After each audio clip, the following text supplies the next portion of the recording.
इस समय की सबसे बड़ी अपडेट इजराइल और भारत को लेकर आ रही है और इस वीडियो में हम डिस्कस करेंगे कि किस तरह से इजराइल ने भारत के लिए एक बहुत ही बड़ा स्टेप उठाया है, जिससे न सिर्फ मिडिल ईस्ट के जो ये मुस्लिम देश हैं ये इजराइल से नाराज हो सकते हैं, बल्कि जो वेस्टर्न कंट्रीज हैं जैसे कि अमेरिका, ये भी इजराइल से नाराज हो सकती है, क्योंकि इजराइल अब भारत के लिए बहुत ही बड़ा अर्निंग सोर्स और बहुत ही बड़ा रेमिटेंसेस का सोर्स बनने जा रहा है। इसके साथ ही हम इस बात के ऊपर भी चर्चा करेंगे कि किस तरह से इजराइल की तरफ से भारत के लोगों और भारत के साथ इजराइल की दोस्ती को लेकर एक बहुत ही बड़ी स्टेटमेंट आई है। और नफ्ताली बेनेट और यायर लापिद के जाने के बाद इजराइल के प्रधानमंत्री के तौर पर बेंजामिन नेतन्याहू के रिटर्न के बाद भारत और इजराइल किस तरह से काफी क्लोज आ रहे हैं। लेकिन ये सब डिस्कस करने से पहले अगर इन दिनों आपको YouTube के ऊपर हमारी सभी वीडियोस की नोटिफिकेशन नहीं मिल रही है तो हमने इस वीडियो के डिस्क्रिप्शन में अपने टेलीग्राम चैनल का एक लिंक दिया है, आप उसको ज्वाइन कर लें, क्योंकि हम जब भी YouTube के ऊपर वीडियो पोस्ट करते हैं तो उस टेलीग्राम चैनल के ऊपर भी पोस्ट डालते हैं। अब नॉर्मली क्या होता है कि जो भारत के लोग होते हैं वो आमतौर पर अमेरिका,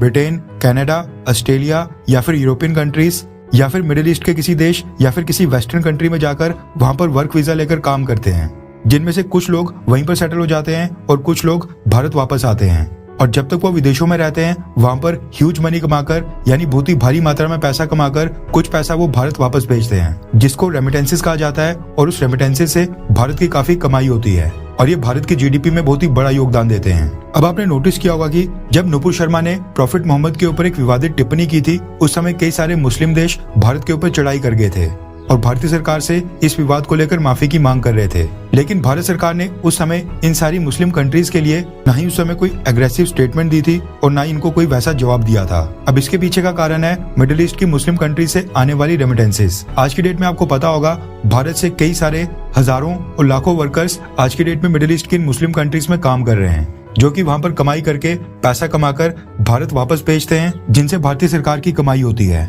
इसलिए भारतीय सरकार मिडिल ईस्ट की कंट्री के साथ रिलेशंस लगातार बेहतर कर रही है और इनसे मांग करती है कि ज्यादा से ज्यादा भारतीय लोगों के लिए वर्कर्स वीजा दें। अब जो भारत के वर्कर्स हैं वो इजराइल जाना पसंद नहीं करते हैं। ट्रेडिशनली भारत से बहुत ही कम लोग इजराइल जाते हैं, लेकिन इस समय इजराइल के अंदर नीड है स्किल्ड वर्कफोर्स की, और जो इजराइल के खुद के लोग हैं वो इजराइल के लिए काफी नहीं हो पा रहे हैं। अभी तक भारत से बहुत ही कम लोग इजराइल में वर्क वीजा के ऊपर वहाँ पर वर्कर्स के तौर पर काम करने जाया करते थे। और साथ में इजराइल की सरकार भी भारतीय वर्कर्स को वहां पे प्रमोट नहीं करती थी, यानी भारत के साथ ऐसा कोई एग्रीमेंट साइन नहीं किया गया था जिसके तहत भारत के वर्कर्स को वहां का वर्क वीजा मिले और वो इजराइल जाकर वहां पर काम करें। अगर आज की डेट की बात करें तो इस समय इजराइल के अंदर कई सारे वर्कर्स फलस्तीनियंस हैं, यानी फलस्तीनियन लोग वहां पर इजराइल के अंदर काम कर रहे हैं। लेकिन अब ये फलस्तीनियंस इजराइल की सरकार के लिए एक बहुत ही बड़ी सरदर्द बन गए हैं, जिसके कारण अब इजराइल की सरकार इनको छोड़कर भारत की तरफ देख रही है। रेफरेंस के लिए आपकी स्क्रीन के ऊपर आर्टिकल का स्क्रीनशॉट है। दरअसल इजराइल की सरकार ने फैसला किया है कि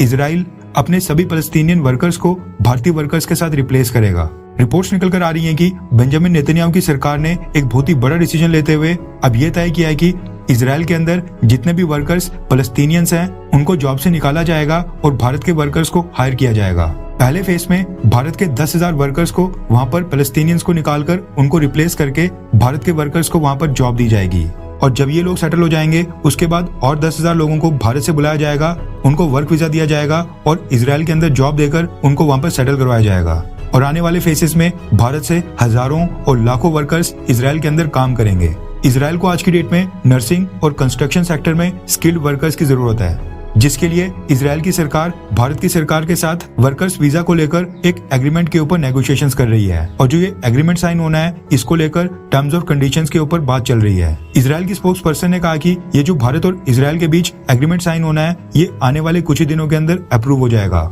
जिसके बाद पहले फेज में भारत से 10,000 वर्कर्स इजराइल के अंदर पहुंचेंगे और वो वहां पर इजराइल की नर्सिंग और कंस्ट्रक्शन सेक्टर में वहां पर जॉब करेंगे। साथ में एक चीज यहाँ पर नोट करने वाली है, इजराइल की ministry of population and immigration के स्पोक्स पर्सन ने भारत के लोगों और भारत के वर्कर्स के लिए ये बात कही है कि जो भारत के वर्कर्स होते हैं वो काफी हार्ड वर्किंग होते हैं, इसके साथ ही वो काफी एक्सपीरियंस्ड होते हैं और वो इंग्लिश में काफी फ्लुएंट होते हैं, इसलिए इजराइल भारत के वर्कर्स को हायर कर रहा है। इसके अलावा इजराइल का कहना है कि भारत उनका काफी क्लोज फ्रेंड है, इसलिए इंडिया के वर्कर्स को हायर करना बहुत ही स्वाभाविक है। अब आप सोच रहे होंगे कि इजराइल अचानक से फलस्तीनियंस को निकालकर भारत के वर्कर्स को क्यों हायर कर रहा है, तो इसके पीछे का भी एक बहुत ही बड़ा कारण है, जो कि है सिक्योरिटी कंसर्न्स। दरअसल खबर निकल कर आ रही है कि इजराइल के अंदर जो भी वहां पर फलस्तीनियंस काम कर रहे थे उनके कारण इजराइल के अंदर एक बहुत ही बड़ा सिक्योरिटी इंटेलिजेंस फेलियर नजर आ रहा है। इसराइल के अंदर कई सारे ऐसे इंसिडेंट सामने आ चुके हैं जिनके पीछे फलस्तीनियन वर्कर्स होते हैं। ऐसे में इसराइल की सरकार ने फैसला किया है कि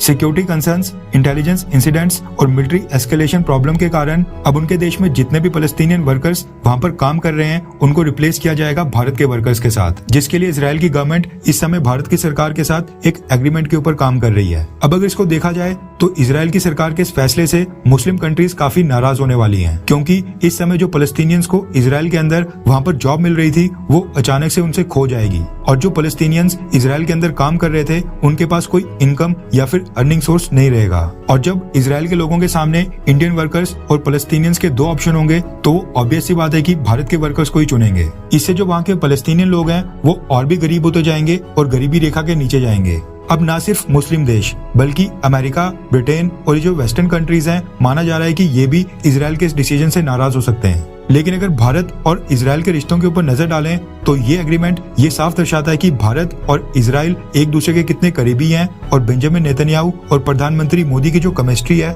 उसकी वजह से भारत और इसराइल कितने करीब आते जा रहे हैं। अगर भारत के पॉइंट ऑफ व्यू से देखा जाए तो भारत के जितने ज्यादा वर्कर्स इसराइल के अंदर काम करेंगे भारत की उतनी ज्यादा अर्निंग होगी, वो ज्यादा पैसा वहां से रेमिटेंसेस के रूप में भारत को भेजेंगे, जिसका मतलब है कि भारत की जीडीपी में उनका ज्यादा योगदान होगा और भारत की इकोनॉमी और भी तेजी से बढ़ेगी। अब फाइनेंशियल फायदा तो भारत को होगा ही, लेकिन इसके साथ साथ जब भारत के वर्कर्स इसराइल के अंदर काम करेंगे तो जो भारत और इसराइल के लोगों के बीच पीपल टू पीपल कनेक्शन है वो और भी ज्यादा स्ट्रांग होगा। इसराइल के लोगों को भारत के लोगों को जानने का मौका मिलेगा, और जो भारत के लोग यहाँ से इसराइल जाएंगे उनको भी इसराइल के लोगों को जानने का मौका मिलेगा। इससे भारत और इसराइल दोनों देशों के लोग भी आपस में काफी करीब आएंगे, जिससे दोनों देशों के लोगों के बीच भी दोस्ती काफी गहरी होगी। खैर, क्या अगर आपको कभी मौका मिले तो क्या आप इसराइल जाकर वहां पर जॉब करना चाहेंगे? हाँ या फिर ना? नीचे कमेंट करके अपनी राय जरूर बताएं।